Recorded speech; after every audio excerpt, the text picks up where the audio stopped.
J and R podcast.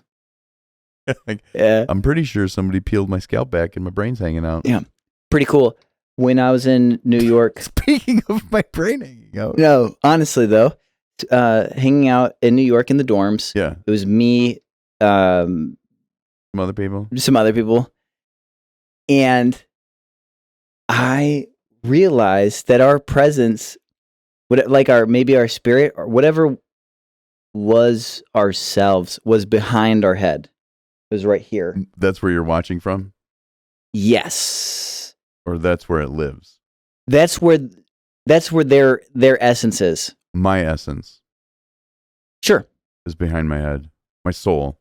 Yeah. Because I think my soul is separate from my body. I would agree. Okay. So yeah, that was cool. Get back in my body, soul. I was talking to my cousin about how, like a month ago, I was in my room and suddenly I was incredibly present. Yeah. So my headspace shrunk down to the size of my body. And suddenly I was aware of how much of the room in reality I was taking up. And it was terrifying. Interesting. Terrifying. It was so little? Tiny. Yeah. It is a sliver of the portion of the room. Horrifying. So I brought it up to him, and because I remember as a kid being terrified of what could exist in the closet because we were dumb enough to watch the TV and watch based on true story horror fun films. Yeah, sure. Like one per episode. Oh, great. Okay. Sure. So I'm watching this fully knowing that these things could happen theoretically. Right? Hauntings can happen. Sure. So anyways. Speaking of, did you hear that thunder? Like perfect timing. Like our brother was at his job and he was pinned down on the floor as demons walked by. Yeah. So yeah, that stuff happens. Yeah. Yep. And I know this. Sure. And I'm watching. That's one of the funny things. We say to kids, there's no such thing as ghosts, but there's demons. Have fun swallowing that one. Have a good sleep. Right. So anyways. So we would watch this as kids, like single digits in years old. And I'd have to go to bed and be acutely aware that could happen. It's feasible. Plausible, if you will. And it could be in my closet. Golly. Horrifying. So what I did is I practiced. I don't remember. I was trying to think if I was scared. I don't remember. Okay. Go ahead. I practice expanding my presence to the size of the house. Like this whole house? Yes. Wow. That took a long time. Dude, my ego would easily do that.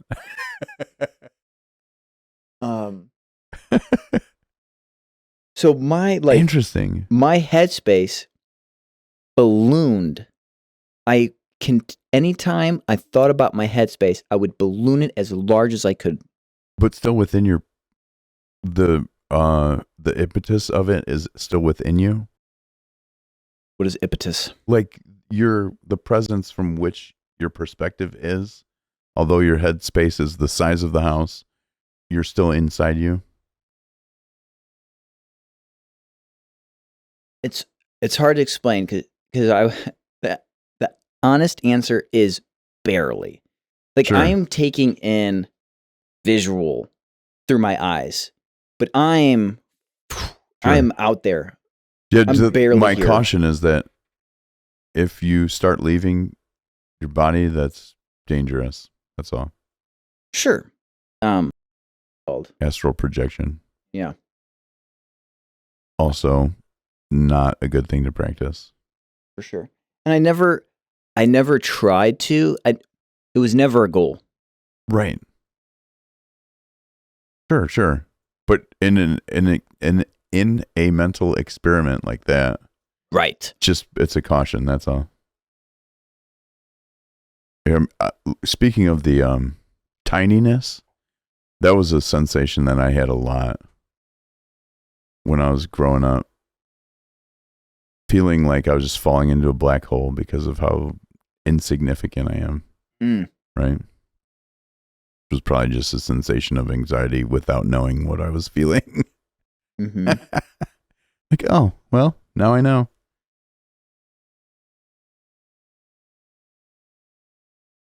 Welcome to the podcast.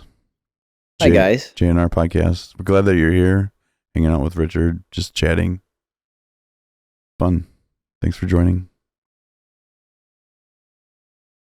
Yeah, that's fun. That is sweet. All of those things are so poignant, right? Those are sensations that you'll never forget. That feeling of minusculity. Did I just make up a sweet word? For me, I forgot it. You can't bring that up when you're recounting your story. You can't bring up the feeling. Really interesting. So this plays. What do you bring up? Smell? Great point. This plays into why I struggle focusing on things. Because I'm ballooned mentally, I can't recall feelings such as that. Yeah. To me, that would be able to ground me. Curious. What do you have any memory associated with anything like sensation? Because that's like curious. I would say, without thinking too much on it yet, no. Interesting. Because I practiced absence of that. Let's say, when there was a point in your life where it looked like possibly somebody was going to inflict physical harm on you. If you take yourself back to that moment, can you feel that sensation of adrenaline?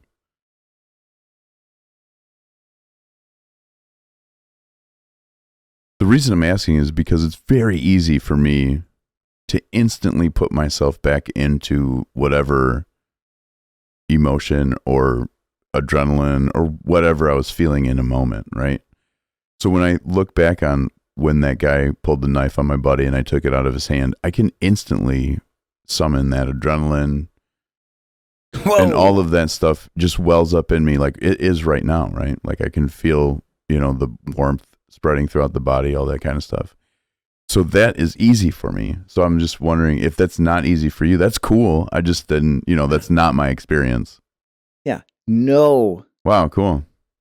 Not at all. Yeah. That's interesting. I think the closest I could get to pulling emotion from thinking about something is times where I've gotten angry. Okay. Sure. Sorry.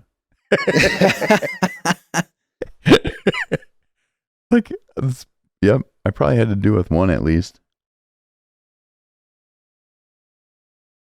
So I was reading, like I said earlier, of how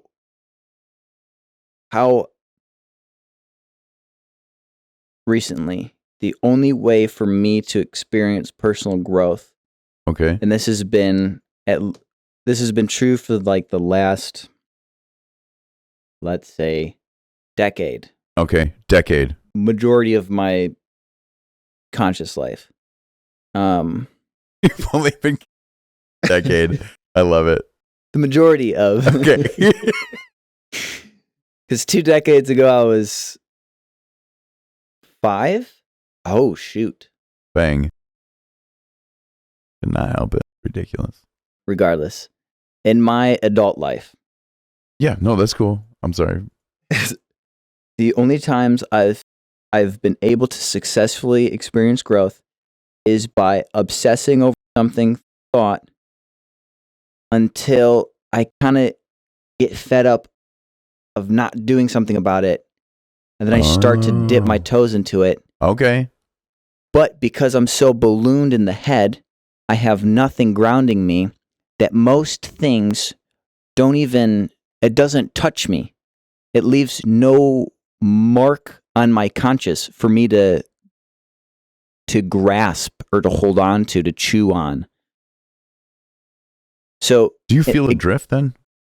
Do I feel adrift?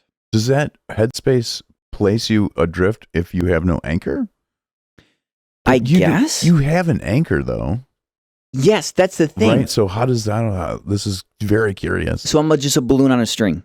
Nice. Yeah, because you're right. That's why I don't experience like total panic and fear. Bet, sure, because the string's taut. Because I have a taut string. We're good. But substance is on the ground and I'm floating in the air. Sure. Oh, interesting. So I feel like that is a good metaphor for my spiritual walk in the beginning, right? When I was a baby Christian, like, dude, I could not believe all this stuff was real, right? This is awesome. And then I'd start like getting the breezes going, right? And I felt like I was getting ahead of where God wanted me by letting the string not stay taut, right? Like I'd be like, oh, this is sweet, and then run after it. It was the wrong thing. But that buoyant, kind of blown about by the breeze is what made me think of that. If you're a balloon on a string. Are you a helium balloon? Yes. I don't graze the ground. Did you guys see the clip of Biden? Nope. Someone hands him a note.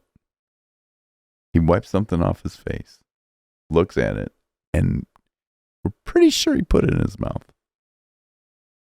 Pretty sure. I mean, it looked like it.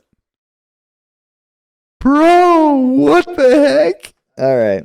Anyways, come on. Besides our... That's hilarious. Our Alzheimer's in residency. No offense to everyone struggling with that horrible disease. Oh, shoot. See, now this would be fun if I could... I'll get there. You know what else would be fun? If I had my soda. It's true. We didn't think we were going to record today, so... I did. I was 100% in. Very excited. I read our mission statement. I'm very excited about it. The silent majority needs to unsilent. Just say stuff. Talk about it. It's good. Nice. We're in a good, safe place for that. I did not read it, but I'm for it. It's awesome. You should read it. Our producer did a great job typing it up. Yeah, great job. I'm really stoked on it. Check it out. It's in the About section. You were saying that you felt like a balloon because you were being drifted about by random things within scripture that got you excited. Yeah, bro. And you would like run and after then that. Running straight after him. Which makes me think of the scripture that talks about, well, it's more, when Jesus talks about this, it's more broad, whereas I'm thinking it's more on a smaller scale, where he talks about builders who start to build without taking account resources. Yeah. So anytime you got excited and ran after it, it's on a smaller scale, you're doing the same thing of like, I want to build this, sprinting without taking account of where you're at. Yeah. The other great imagery of it is our dog Barney. When I was walking him in the backyard when I was like 6, maybe, with a 10-foot lead, right? So Barney was a large golden retriever, and I was not a large boy. And so he would start running in one direction till the 10-foot lead stopped him. And then I would go flying. Oh. And he would like, oh, stop, and then turn around and go running the other way. And then I'd go flying the other way, right? And that's another thing that I felt like, right? Like a dog on a 10-foot lead, super excited. and then just running past your master while you're on this walk, and he just, holds your lead tight. You like, oh, I was like, oh, we're supposed to be walking over here. Sorry. And then run that way and run right past him. That's another way that I look at it. I was definitely so scripture says, and I believe it's Malachi 2:4 or 4:2. I get those confused all the time. That those who believe in the Son will rise with righteous or with healing in their wings and go about like gambling calves. And the best picture I found was a photographer took a picture of a jumping bison calf at Yellowstone, and I contacted him, asked him if I could use the picture to put that scripture over, and it's beautiful. So when I see myself, when God opened the door to the sheep pen, I see myself like that gambling bison. Gambling just means like dancing, right? So that's how I see me, like with the big fat knees, right? Like calves cannot walk. They try so hard. They're terrible at it. It's super cute. That's exactly what I felt like. Yeah. Yeah, that was fun. And I love that verse too. It was great. I didn't really find it till after that experience. It was a fun moment to share with my wife. Being like, bro, what happened to me is in the Word. That's cool. Yeah. That's always fun. Yeah. So random. Actually, 0 random, 100% certainty, but whatever. So going back to how difficult it is for me to be impacted by like what I read or hear. Yeah. For it to stick. So I'll be on my phone way too often, and it feels like I'm peeling a part of my skull. Like I can feel it in my head, a part just being peeled away when I try to get away from my phone. An actual feeling. Yes. The dying to self. It hurts every time. It's ridiculous. It never stops hurting, actually. The part where I'm hung up right now in my walk with Christ, because we talked about legalism the last time we spoke, legalism. Yeah. In depth in the legalistic people stink parking lot. Yes, we cleaned up that. Like as I peel back, what is hindering my walk with God? Yes, we peel back the legalism. Yeah, and what has now shown up or has reemerged is what stopped me in my tracks when I was still in New Orleans. Nolans. And that was to have an answer for your reason of faith. Wait, are you saying you do not have an answer for why you have faith? Is that what you're saying? Yeah, if someone asks me, why do you have faith? I guess... Faith in what? In Jesus. Okay. Like, do you have the faith that the airplane's not going to crash? Yeah. You know what I'm saying? Sure. Kind of the same concept. You don't know why you have faith in Jesus? Like, he's the most historically attested person in human history. Right. So here's the thing. I can say that. Then like, okay, prove it. I'll be like, and then I just like Google. I'm like, how is Jesus? Sure. You don't have those resources. Okay. Correct. I don't. We have books. Okay. We have the books. That's huge. We're talking about we're talking about a stumbling block since New Orleans that has stopped me from growing. Well, it's so important. It's super important to know first what you believe. That's important to know. But second, why do you believe it? Right? So here's the answer. Here's the just Christian to Christian. The reason why my faith is so strong is because when I was young, I was playing soccer. Yeah. And I was having problems dealing with teammates at the time. Yeah. And it was it was affecting me a lot. Sure.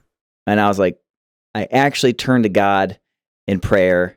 I was asking him to help me. Yeah. And for at least 2, if not 3 weeks straight, every single sermon nailed exactly what I was asking God about, like that morning. Yeah. Nice. So that's it. Yep. That's great, dude. Yeah. Miraculous. Yeah, that's cool. I guess I've just never said it. So it's never, it has never had weight because I've never said it out loud. Sure. Because in my head, I think, cool, that's a coincidence. No, being opposition, I'll be like, cool, that you were young, and the sermons were about what you're praying about. Cool story, bro. That's not a lot. For me, it is. No, that's the cool part about testimony, testifying what God has done for you. That encourages others. 100%. Like somebody be like, man, I'm in that season right now. Last week was exactly what I was talking about. Bet. Say no more. Same page, right? And that's the cool part. Okay. I feel like I just have devalued. Oh, I know where that comes from. Cool. So I devalue my own experiences. Sure. And I know where that comes from, which is neat. Growing up in our family is exceptional storytellers. Yeah, that's true. And I grew up under the assumption that I would never experience anything that would be worthy of a story. Yeah. Because I couldn't see myself being that person. A story. That sounded different. I am experiencing stories. Bro, you are a story. Doesn't have the ring that I was hoping for. I don't remember if it was visiting New York. New York City. Or, yes, Manhattan. Or if I was still living there at the time. I think I was. I think it was, let's say, over the span of 2 months. I'd go in and out of like obedience to Christ. Yeah. Just being young in the faith. Sure. And whenever I was faithfully executing what I believed to be the best I could do, just doing the best I could do to love God and obey his commandments. Yeah. I never waited for a crosswalk signal or a subway train. Meaning I would walk down the subway and my subway train would show up. Right on time. I thought you meant you just walked out into traffic. Like, he said the angels will lift me up. I will not dash my foot upon no stone. Look out, yellow cars. I would walk up to the crosswalk and the light would change green or white for me. Dude, I love it. That's awesome. Yeah, for like a week straight. Yeah. I mean, it was more like 3 to 4 days straight. Hours. Like 3 to 4 days straight. Yeah. I had so much joy in my heart. Yeah, bro. Because during this time, I was careful to observe thankfulness for everything that God did me, because I felt like if I am a kid, and God's my father. Yeah. If I had 2 kids and I gave them both gifts, and the one was appreciative and thanked me, and the other one just brushed it off, right? I'm probably going to give gifts to the one who's thankful. Sure. Right? Like I just like. I like it's logical. Yeah. This one goes off and does his own thing, right. And this one stays around and thanks you, and you're like, oh, here's another gift. I happen to have another piece of candy in my pocket. Yeah. So I thanked him for every minute positive thing that happened throughout my day. Yeah. And they just stacked up to the point where I was watching subway trains pull up every single time I walked down the subway. Love it. It was awesome. That is awesome. And that's a fun thing to practice. We have a magnet on our fridge that says count your blessings in dog years. I don't know what that means, but I think it means to never stop counting your blessings. Did you hear about the it was an interview with a man who was in charge of, I think it was a European airline, one of their economy airlines. And he wanted to take out like the back 2 rows to have standing room. They could slash the prices down for that. Did you say standing room? Yes. On the airplane? Yes. Make sure you're buckled. Dang, homeboy's What does that flying. mean? Well, we hit some turbulence. Lost 8 of the 10 in standing room. We lost some passengers. Yeah. Don't fret. Yeah. They were standing room. Yeah. It was cheap. It was cheap. You get what you pay for. They almost made it all of the way. That's awesome. Good for that guy. A vest hanging down. You'd have to like to stand up roller coasters. Yeah, and you just clip in on the chest. I would do that. That's how I would travel. I think that's awesome. That actually would be a lot of fun, and I would feel sorry for the people sitting next to me. I'd be doing this the whole time. Turbulent. Whoa, sorry. Oh, sorry. The turbulence. We're gonna go left now. Whee! I'd love that. That would be fun. There's another fun thing about the subway is standing up and not touching anything. You're surfing the subway. Your feet are touching something? Yes. Okay. Feet are on the ground. That really would be fantastic. Well, you can jump.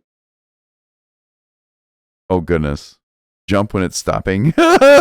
Yes, that's a thing. That would be a thing. Like, I'm going that way. Whee! Nice. I've never been on the New York subway. I have no idea. But the subway system at the Atlanta airport is pretty quick when it takes off and stops. Is that the same? I don't even remember at this point. Bet. Let's say medium. Medium. It's mediocre at best. One of the last times I was on a subway, a homeless man came up to me and start taking my hat off my head. And in his defense, is he really homeless if he lives in the subway? Wouldn't that make his home the subway? I'm just asking. I'm curious. I don't know. Okay, we're good. I was just wondering. But I was moving at that point, and so I had like 6 of my hats, all on top of each other. So that's probably why helping. Like, man, you got too many hats, bro. He was saying, yeah, you have so many hats. Why can't you just share? I need one. You need one? Get a job. Oops, sorry. We don't do that. Oh. You work hard for your money. You work hard for it, honey. Hey, I befriended somebody who didn't have a place to stay. He ended up being allowed to move into like a camper on somebody's yard. Sweet. Awesome. Now you have an address. Yep. Now you can go get a job. Yeah. And we held Bible studies, which is awesome. That was the only time I've held Bible studies. Nice. That was awesome. And then a month or 2 later, I moved out of New Orleans and he went over to help hurricane victims in a city near New Orleans. New Orleans didn't get hit. It was a city off to the west. Yeah, Texas. It was still New Orleans. Sure, but I mean Louisiana. Yes. I think you're talking about the one that also hit Houston, no? Oh, gotcha. Probably. Okay, continuing. So he was out there and he asked me for money. I was like, why don't you have a job? You had an address. Yeah. Why don't you have a job? Yeah. He's like, I thought we were cool like this to ask me for money. Yeah. I was like, dude, I sank my entire savings to float you. Like, I sanked it once. Left. I sanked it once. Yeah. I have a savings again. Yeah. We're not doing this again. Right. We are cool like that. Yeah. Thanks. But you need to get a job. I've had 2 friends go from homeless to houses. Yep. By getting that address, getting that job, getting somebody helping, all that stuff. Yeah. Then saving up, getting that apartment, saving up. Yeah. I had 2 friends go from homeless to houses. That's awesome. Yep. I had married, both of them. I had another friend who was in similar situations, and we met at Walmart. I was like, all right, let's go walk in and get a job application. Yeah. Freaked. What? He freaked out. He's like, I can't lower myself to Walmart. I was like, what? That's not lowering. Getting a job. You're getting a job. And working is so fun anyway. He was a very talented painter. And so he would take me, we would walk around the neighborhood and he'd show me all of the intricate details on the, not lattices. It's the fancy wooden, like, drapery on the outside. Sure. That overhangs. There's a beautiful word for it. Yeah. There is. Google knows. No doubt. This guy knew. He did. And he would talk about the techniques that he used to paint and the different colors that he would use to paint. He used to be a professional painter. Before. Do that again. Right. But he'd have, first off. You don't even need an address to do that. Just say, you do need. I paint. You do need the tools and the supplies. True. That's true. You can charge them up front. And you need the anything with that? Yeah, half up front because I need to buy the paintbrush. The issue was then the communication. Okay. He spent so much time in this situation that his ability to communicate gracefully per se. Okay. A little rough. So rough. Yeah. So rough. Yep. So, like, let my painting speak for me. Because my mouth is going to scare you off. Yeah, sorry. Story of my life. At the moment, I didn't know how to transition that. Because I saw this guy, okay, he has the talent, but doesn't have the tools. I could supply the tools, but he's going to have to be the one to talk to people. Yeah. That's going nowhere. I loved that era of my life because I was door dashing. So I was on the road again throughout the whole day, traveling into all corners of New Orleans. Nice. What do they call them? Parishes. Parish, that's right. Because New York's got boroughs and New Orleans got parishes. Because they have their French people. Parishes? Did I just cuss? Fun. Like when you're a kid and you're coming up with random names. Yes. Or random words. Yep, it happens. You're like 5 words in, and then you are just swearing. But it was an accident. No, just being in my vehicle all day and just, being in line to grab food, going up to people's apartments. Yeah. Handing them their orders. It felt, I was so grounded. I loved it. Curious. That's what I was like the closest to Christ. Yeah. And because door dashing in New Orleans. And having Bible studies with homeless people. Because that's the best. I was so, to me, the proof of being grounded was how willingness I was to be on the ground, to have nothing. Yeah, and just I don't know, go walk somewhere, find someone to talk to. Yeah. I don't know. I was ready. Yeah. If I lost everything, it wouldn't have been a big deal. Sure. I think it's the easiest to practice faith when you have nothing. Because what else? You got nothing else, right? What are you gonna lose? That was my favorite part of at the beginning of our marriage. We're just starting out. We don't have anything. We have debt. That's what we do have. Plenty. And just being like, well, God's got it. Because we don't. Mm-hmm. Just watching him work every time was like, this is awesome. I don't want to ever rely on myself. Because it's much more comfortable when he's taking care of it.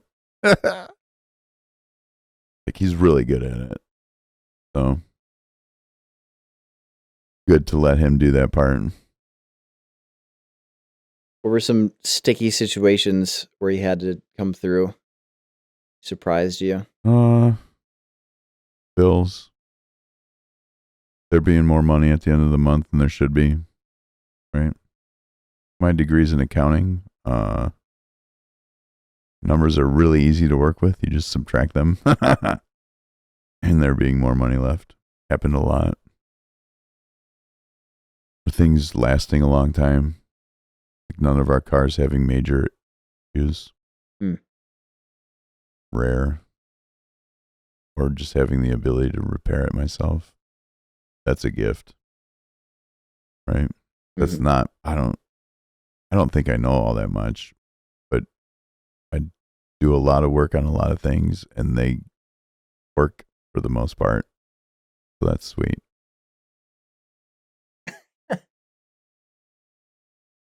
Cool. Thanks for joining us. It was a good one.